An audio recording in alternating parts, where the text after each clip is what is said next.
తర్వాత ఆ మరిమమ్మ వీళ్ళందరూ ఎన్ని రోజులు ఉపవాసం ఉండి ప్రార్థన చేశారు నాకు తెలుసు. చర్చి కోసం 25 సంవత్సరాల నుంచి చర్చి లేదు. ఎంత ఉపవాసం ఉండి ప్రార్థన చేశారో, కుటుంబంలో మగవాళ్ళు చర్చికి రావాలని ఎన్ని ఉపవాసాల నుండి ప్రార్థన చేశారో వాళ్ళ నలుగురు, వీళ్ళమ్మ కానీ నలుగురు ఎంత ఉపవాసం ఉండి ప్రార్థన చేశారో నాకు తెలుసు. నన్ను చిన్నపిల్లగా అక్కడ పడుకోబెట్టి వాళ్ళ కన్నీరు కలిసి ప్రార్థన చేసిన రోజులు ఎన్నో ఉన్నాయి.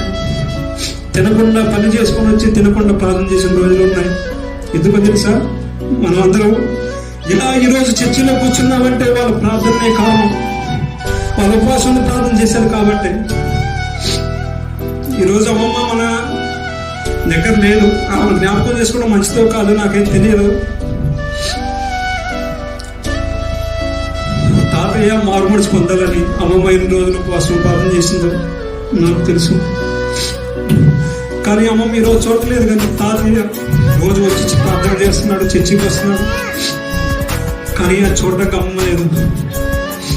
ఈరోజు నాన్న చర్చికి వస్తున్నాడంటే అమ్మ ఎన్ని రోజులు ఉపవాసం ప్రార్థన చేసిందో నాకు తెలుసు.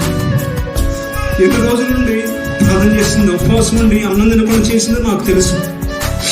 అలా కాదండి, ఈరోజు మనందరం ఇలా సజీవంగా ఉన్నారంటే ఆ ఉపవాసం ప్రార్థన వల్లే.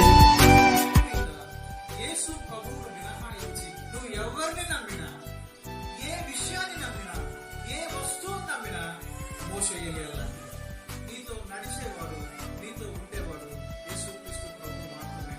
విషయాన్ని తెలియజెప్పాలనుకుంటున్నాను. యేసుక్రీస్తు ప్రభు యొక్క పునరుద్ధారణ శక్తి నిన్ను పాపం నుంచి విడిపించగలదు. యేసుక్రీస్తు ప్రభు యొక్క పునరుద్ధారణ శక్తి నిన్ను నీతివంతునిగా చేయగలదు. యేసుక్రీస్తు ప్రభు యొక్క పునరుద్ధారణ శక్తి ఆయన కొరకు ఈ భూమి మీద ప్రభావవంతంగా జీవించేలా సహాయం చేయాలి. క్రైస్తవ సాక్ష్యాలు ఇట్లా ఉంటాయి. నేను ఒకప్పుడు ఈ భూమి చెడ్డవాడిని, ఇప్పుడు నేను మార్పు చెందాను.